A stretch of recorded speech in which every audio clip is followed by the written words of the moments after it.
In today's video, I want to talk about the new ASUS RT-BE58 Go, a Wi-Fi 7 travel router. ASUS has been a major player in the router market for a long time, but they aren't quite as well known for their travel routers. So today we're going to take a look at their latest offering to see how it stacks up against others in this space. If you want to see what this device can do, stick around for the rest of this video, and please don't forget to like and subscribe as it really does help support the channel.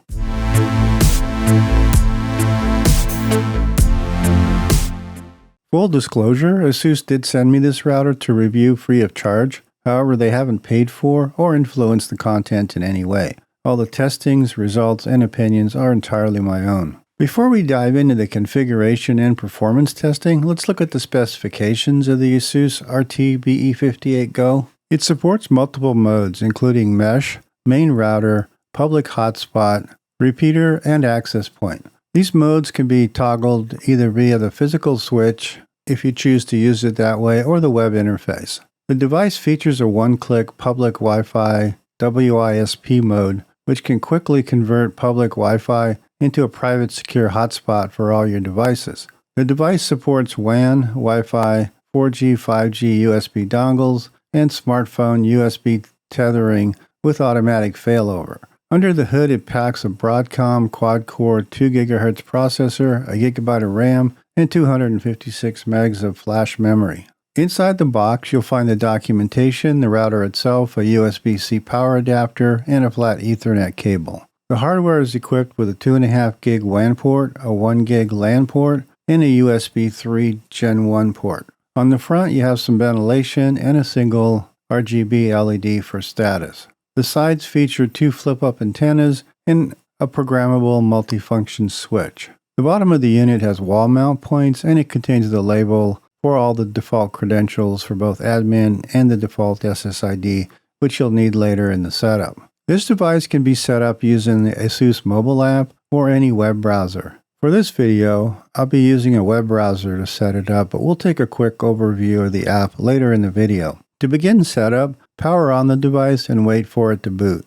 You can connect via LAN port, but most users will prefer connecting to the default Wi-Fi, usually labeled ASUS_18, on a new device, as it makes for a simpler setup. Once you're connected, navigate to your browser and type asusrouter.com to begin the configuration. After accepting the terms and conditions and the privacy notice, you're prompted to choose a mode. If you're using this as a standard home router, then select wireless router where you'll have some additional options. However, as this is a travel router and being reviewed as a travel router, I'm going to go ahead and select public Wi-Fi mode or WISP mode. In this mode, the router will issue IP addresses similar to a traditional router, but allow you to bridge your WAN connection to a public Wi-Fi and bypass many captive portals, as well as provide a higher level of security. From here, you set your new admin username and password. If you're planning to change the password, make sure you deselect the checkbox for using the default password and hit Next. The router will then scan for local Wi-Fi networks. Select the one that you want to connect to and enter the password. On the next screen, you can then customize your own SSID to create a custom password for this network. By default, it uses the same SSID for both bands, which is usually a better approach as this supports band steering. However, you can choose to create a separate one and create unique names for each band for use in certain cases. For this video, I'm just going to leave it combined. Create the password for your network and hit apply. On the next screen, you have the option of setting up a dedicated IoT network should you want to isolate the devices. The IoT also has increased compatibility with older devices in the case that you have any problems. Either create one or select maybe later, and once you hit apply to get the summary and reboot the router with the new settings. Give it time as the router is pretty slow in applying changes and rebroadcasting your new SSIDs. Mine took roughly 3 minutes for the active network to show up. Of course, you only do this during the setup and not necessarily something that you experience every time you use it. Once it's completed, you should see your new wireless network listed in your Wi-Fi networks, and you can now log in. Go ahead and select your new Wi-Fi. From your browser, go to asusrouter.com and use the new admin credentials that you created and it should take you to the main screen. As you can see from the screen, there's a ton of options, most of which you're not going to use. I'll walk through some of the highlights that I think you might find helpful, but feel free to post any of the questions in the comments below. The layout is pretty similar to many traditional routers, with the section tabs on the left, current status in the middle, and the internet connection details on the right. If we scroll down to the bottom, you'll see the option to change your current network, which is your internet connection. This is what you'll actually do when you go to a different hotel or coffee shop. You just click on Change Your Network and select a new one, and that'll connect the RT-BE58 to a new connection. On the top left, you have Quick Internet Setup, which is used to change the functionality of the router. For example, if you want to change from a public hotspot to a traditional router, you would walk through the wizard to get configured. This is a very similar process that you did when you first set up the router. Jumping over to parental controls, you have the option to enable some device blocking and time scheduling of the internet access. In the next tab, you can create an AdGuard account, enable or disable this free service. On the USB application tab, you can configure the service and functionality of the USB port. You can set up a media server, share files using SMB share, and even set up an FTP share. File shares can be very useful when you're traveling, as it might give you a place to drop your files, such as photos or backups, or for the ease of reviewing your content. Going over to the VPN tab, you can enable various VPN servers such as OpenVPN and WireGuard. If you're interested in how to set these up from start to finish, let me know in the comments and I can make a dedicated video on the topic. Next is the Administration tab, where you can switch the operation mode much as you did when you set up. The System tab is where you can change the admin username and password and the USB functionality. On the next tab is where you can handle updates, including auto-update schedules. The Restore and Save tab is where you can reset the default configuration, upload a saved configuration, and save a working configuration, which I would highly recommend doing. I've had to reset this device many times, so having a saved configuration makes life a lot easier. Next is the multifunction key. This is a really useful button that you can program to a number of different things, such as enabling or disabling the VPN, and toggling between home router mode and public hotspot mode, which is very handy if you're going to be using this device as a dual purpose.